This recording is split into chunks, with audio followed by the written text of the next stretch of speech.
Everybody's surprised, and we're back again with another clash in the Celestials. And this one's got a new addition, a couple new additions to my deck. As we were coming through everything in the last tournament, I felt like I didn't have enough counter ruins in my deck to make it a very viable deck. So in this clash, you will see a lot more counter ruin play. But my opponent will start off, of course, because again I lost the dice roll multiple times. I had that happen to me. They're trying to think of what they're going to do. Uh, just sitting here thinking, this has been a lot of fun with these clashes. We're in the middle of Frostfall Daybreak coming around the corner later this month, as we are in the middle of August here. And my opponent makes the only big play that they can play, and the only time they're going to even really be able to really do this. They're going to play Eruption right off the hand, which, as a Firecaster, and I'm known to be a Firecaster, playing Eruption first turn on me is the best option for you to do. That cost me 3 spirits, and it does hamper me a little bit because of the fact that I can't have a fire celestial out there to prevent a 3 burn. They are going to expend the draw because they really have nothing else to play, which that is going to be it. They're going to end their turn. So after that, we are tied 17 apiece right now, but I didn't get to do anything to prevent that 17 that 3 loss for me. My turn, and I'm going to place 1 face down. That card will come into play later. You will see it very, very soon. And then I'm going to drop 2 spirits down here. I'm going to sit here and play a Drops of Leaf. I'm going to put a Mount Olympus back. Drops of Leaf allows you to show as many cards as you want to your opponents. And then you're going to put them back into your deck. You're going to shuffle your deck. You're going to get that many cards plus 1. So if you draw 1, if you put 1 back, you get to draw 2. You put 3 back, you can draw 4, and so on and so forth. I then am going to end up playing as we can see here, as I'm trying to figure out what I'm going to do. This is the early parts of the clash. Things don't go crazy just yet. But I am going to play, after I get rid of the Drops Elite, as it has it has been used to its full extent. I'm not going to go this turn without burning my opponent for at least 1 spirit after they got me for 3. So I'm going to play, I figure, what is a pretty good card itself, Toxion, for 1, burning them for 1, which is good, I think, way to start this. I am a little bit in the hole here with 14 spirits to 16 as this clash continues on. Let's see how well that goes. That's basically my turn right there. There's not much else I could do. I do play on their turn, as I'm going to switch over here. I do play Helios Chariot Ride, preventing the use of a ruin for the turn. So, basically, was it a good idea to play Helios Chariot Ride here? The world will never know. They do play Cryoling in defense position. That is their turn. Not much else they can do. Now comes the fun, the absolute fun of this all. I do play another one face down. I get to play the Exalt Flare making its debut in my deck. I am going to play a very expensive play here, as I'm going to play Hephaestus. I am going to add 2 to it. I'm going to disenchant 1. I am going to look for an artifact, as we do. I get the Hammer of Hephaestus. The only artifact in this deck as of this moment, as the artifacts could come in maybe later on. But right now, only the hammer makes sense for my deck. I'm going to then Nexus on to the Exalt Flare. And because of all of that, up to 2, I get to then take Exalt Flare, special, ascend it, in the same turn. This is a great new plan. I love this card. That is why I wanted to get it. I am going to turn it into a Blazerus. And I'm going to use this Blazerus to then attack into the Cryoling, destroying the Cryoling. And because Blazerus is properly enchanted, I get to attack again, hitting them for 3 spirits. I did not put Toxion in the attack position, so I did not get 4 off on them, which I could have gotten to do this clash just a little bit more. So I went from 12 spirits to 7 in 1 turn, and my opponent is only down to 12. So very expensive play. That is the thing about the fire deck. It is a very, very expensive play. They are expending the spirits that was taken out because of Cryoling of Blazerus. As you notice, they only have 2 cards in the main underworld, but a lot of spirits in the spirit deck, being down to 8. They have 8 in the spirit deck, as we see right now, as they're down to 12 spirits. Then they're going to do only thing they really can do right now. They're going to play Kione, and they're going to add not 1, not 2, but 3, adding 4 spirits to Kione. This is a very expensive play that could really come back to hurt you. They are going to disenchant to get back the Cryoling. They are then checking their spirits because Cryoling's effect, obviously. Now, they do not have enough right now, so this is another bold play they're about to make here. That I don't think I see anyone actually really doing. They're asking about how you can use spirits on the board for spirit use, which obviously means that, like, you know, what can you do, like without nexusing, what can you do with the spirits on the board? They're actually going to take and disenchant. I mean, they're not in disenchant, but they're actually going to take a spirit from Keone to play Ambrosia, which I think is a very great play.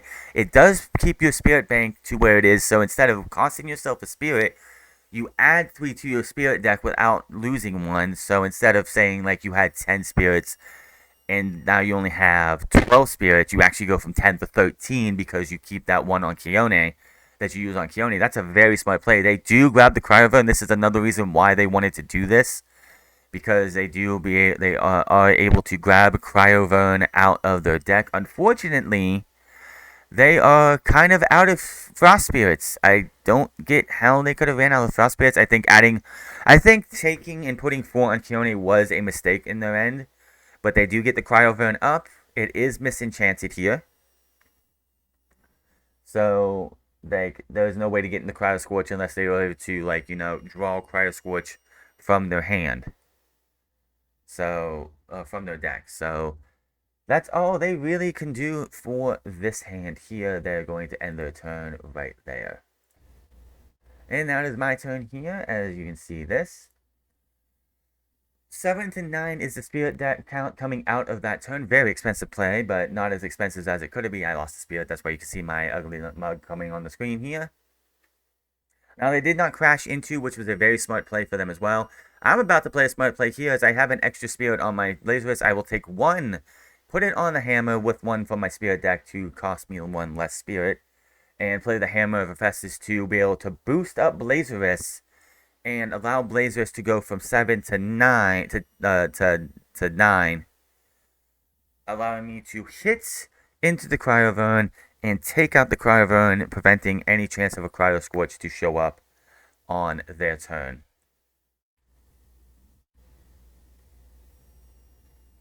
So that, and I made a little bit of a misplay here myself, because I only attacked once. I can attack twice, but I only attacked once. So they did not lose any other spirits. They still have 9 spirits from the previous turn. That was on me.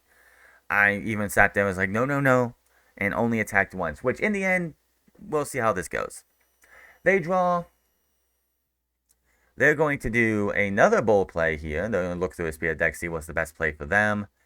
They're actually going to sit here and they're going to take 1 spirit from Keone. This is I see the spirit play. They've done this twice in this game, and I like this play. Taking 1 from Keone and using it for your drops of Leaf. They're asking about the cards, what they can do here. Oh, they're just putting all these cards back. They're putting the entire hand back. Drops of Leaf, as you know, as I said earlier, you put as many cards as you want back. You show your opponent, and then you put them back, and you draw 1 plus 1. So they put back 4 cards. So basically, they're getting a 5-card hand back. So it's like they're just getting a brand new hand from this. So very good on them. Now the issue with them is they're out of Frost Spirits. So unless they can top deck an Ambrosia to get 3 of those Frost Spirits back, they are in trouble with what they're going to do. They will disenchant the Keone to get the Cryoling back, I'm pretty sure. Oh, no, yeah, Cryoling back. But unfortunately, without having any Frost Spirits in their Spirit deck, they are in trouble when it comes to getting the Frost Spirits back. So, there's that.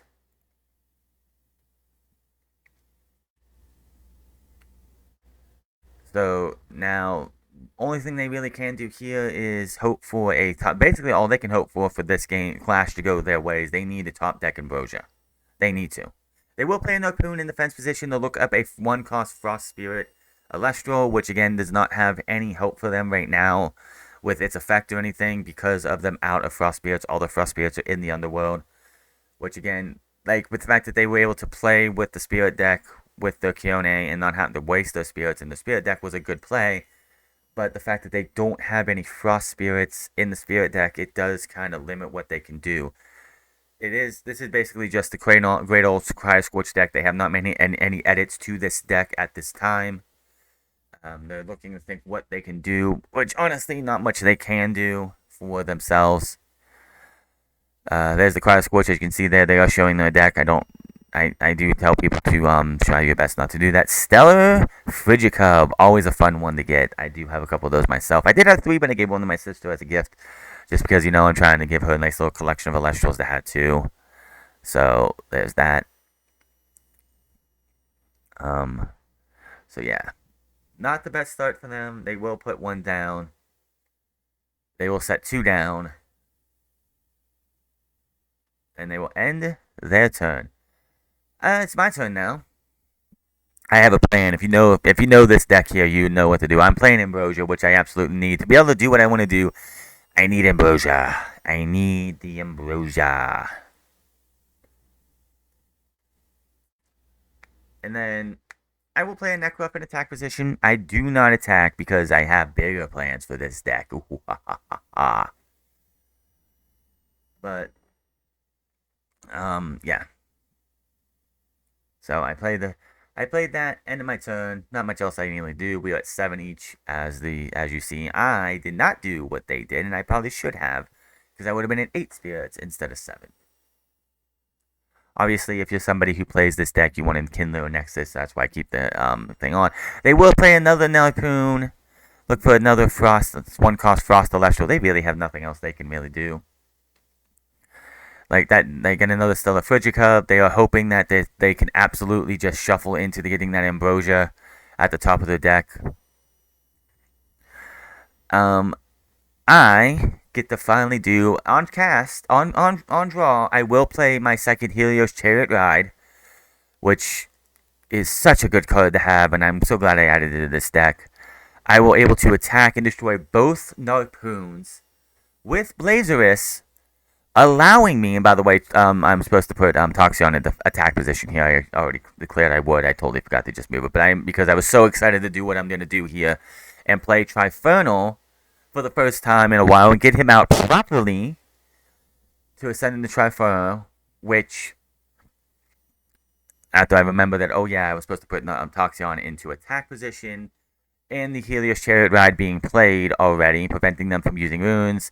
That was supposed to be an attack at the start of the turn. I hit them for 5 damage. The hammer was supposed to disappear too, but that's on me. Knocking them down to 1 spirit, but I'm also down to 4 myself. After playing 3. They draw. They get nothing. Basically, they fold.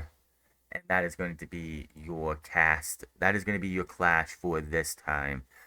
Yeah. Exalt Flare being added was awesome. Being added to the clash. Awesome clash here.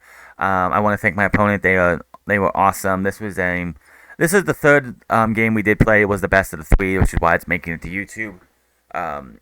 But yeah, it's so great to be able to sit here and play these games of Clash. Adding Exalt Flare, I think, is going to add a lot of depth. Adding the Helios Chariot Rides as well to my clash, to my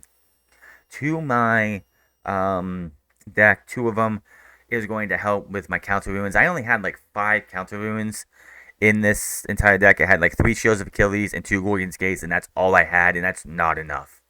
But take it from me, from somebody who plays this, and this is like my 12th Clash in Frostfall, that you need as much as you can get when it comes to counter ruins. So I went from like 5 to like 9, which is going to help out a heck of a lot more than before. But that is going to be all for this clash. Hit that subscribe button, comment down below, like or dislike this video, and I'll see you guys on the next one.